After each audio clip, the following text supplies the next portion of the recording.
Welcome back to the channel, and in today's video I'm going to show you guys how to get the Instagram Pride Rainbow Ring story circle on your Instagram. So it's just like that ring that goes around your story that's normally like red on Instagram. It'll change to a rainbow just for Pride Month. So I'm going to show you guys how to do that. It's really quick and easy to do. So just going to head over to Instagram really quickly and go over to create a new story on your profile.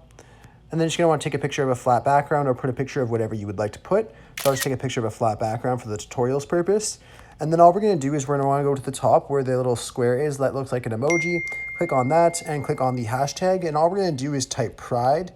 And what this does is it's going to give you that new story ring. And as you can see, it says to celebrate Pride, all stories using Pride story ring will receive a rainbow ring around their story. So you can just put this wherever you would like, and you can add whatever else you would like in. But once you click my story to post it, you'll see that up at the top, the ring is now rainbow around the story. It's really easy and simple to do. I really hope I was able to help you guys out with this video. If I was, be sure to leave a like and subscribe for more tutorials. Thanks for watching.